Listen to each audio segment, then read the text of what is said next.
Communication was founded, one of the basic principles upon which that foundation was made was the assurance that there would continue to be an expanding, broad diversity of information, views, and opinions on the media. However, periodically, beginning back in 1987, we have seen efforts by the Federal Communications Commission to consolidate media ownership, thereby making it more difficult for more people and more companies to own radio and television broadcasting operations. As you know, back in 2004, the U.S. Court of Appeals for the Third Circuit issued an opinion which put an end to the media consolidation efforts which were put forth at that time by the FCC under Chairman Powell. But in June 21st of 2006, the Federal Communication announced a further notice of proposed rulemaking in the same vein, based upon the ideas that were set forth by the Powell Commission, which would, in effect, make it increasingly difficult for other companies and other people to own radio, television stations, so that you have this increased consolidation of the media system. I sent you a letter back in August of last year. It was signed by 85 other members of the House, arguing that the outreach effort undertaken by the FCC for its further notice really hasn't gone far enough. Now, I know that you've set up potentially 6 hearings, and I think 3 of those have been held. I wonder if you can give us some information.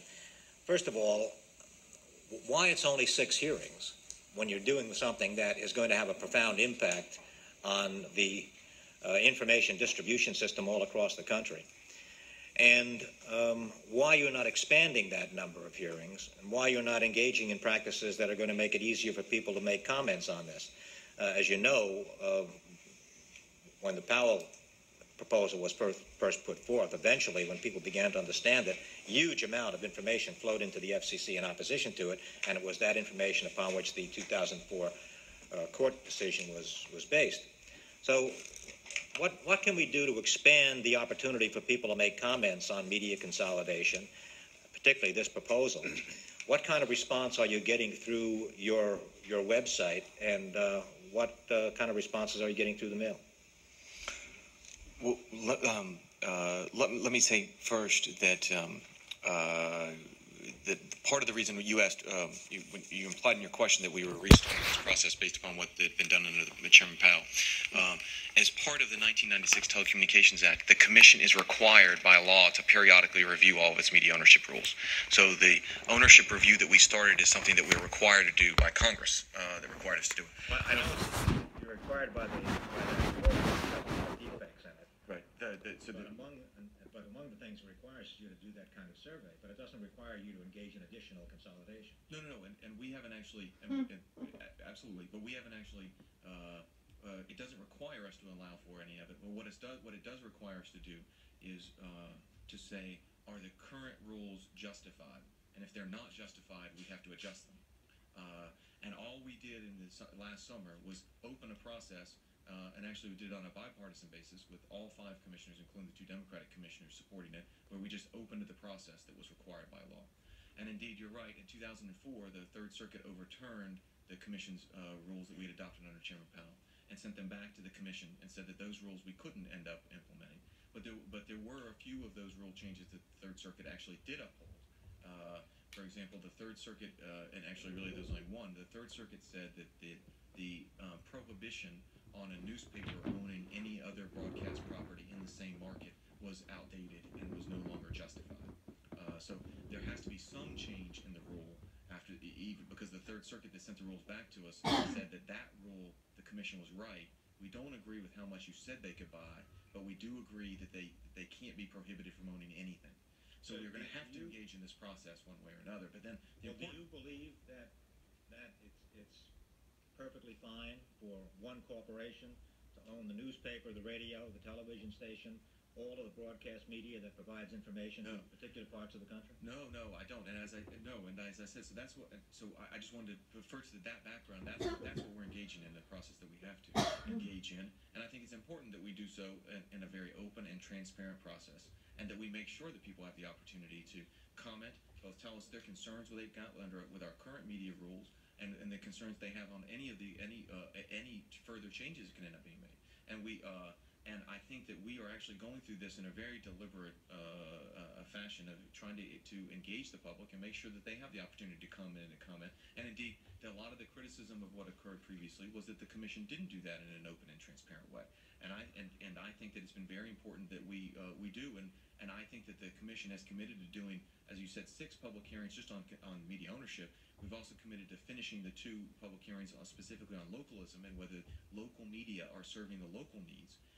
And so this year alone, we're going to do 8 public hearings on these media issues, which is significantly more, 8 times as many as that was done previously on these issues. So the number now is not 6; it's 8. It's 6 on ownership and 2 on localism, which is one of the related prongs of what we're trying to foster in our media ownership rules. And I think that's an unprecedented number of public hearings that the commission is engaging in on this issue because of this issue is so important. And at every one of these hearings, all of the commissioners are there. We make sure that we have an opportunity for people from the public to comment. And we've kept that opportunity usually open until the facility that we've rented out kicks us out for the night. And we've engaged, as I said, in several hearings already. We're going to continue to engage in them. And I think that the commission needs to make sure we continue to do this in a very open and transparent way. So we don't actually have any proposed changes we haven't even gotten to the process yet where I'm proposing to any of the commissioners or the commissioners considering any proposed changes. We're just trying to evaluate currently the landscape to determine what's the appropriate nature of our media ownership rules and what we should try to do to try to foster increased competition, localism, and diversity in the media. But you're still advancing the proposal put forth by the Powell Commission, aren't you? No. We don't have it. We are not advancing that proposal. That proposal was overturned by the courts. All we've done is reopen the proceeding and say, what should we do?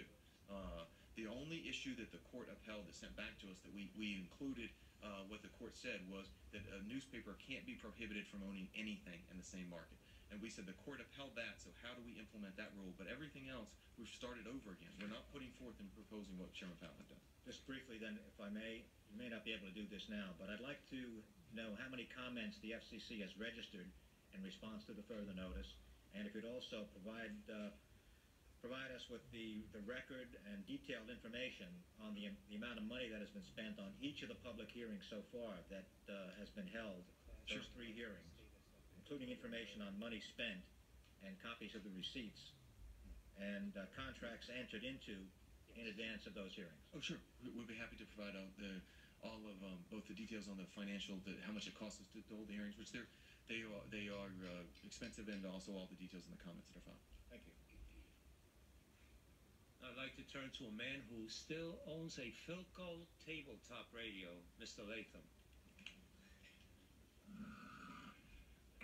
I guess He just thank you. retired his crystal radio. Thank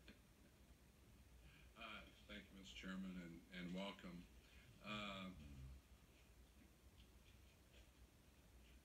What type of talking about broadband in rural areas? What type of interaction do you have with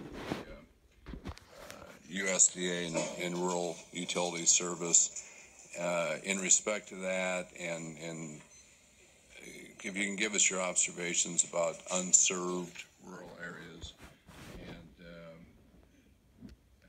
maybe some ideas what you think you can do to expand broadband in the rural areas. Well, trying to make sure that all of the rural areas get the same opportunities as urban areas for broadband is an important is critical for the commission, and I think that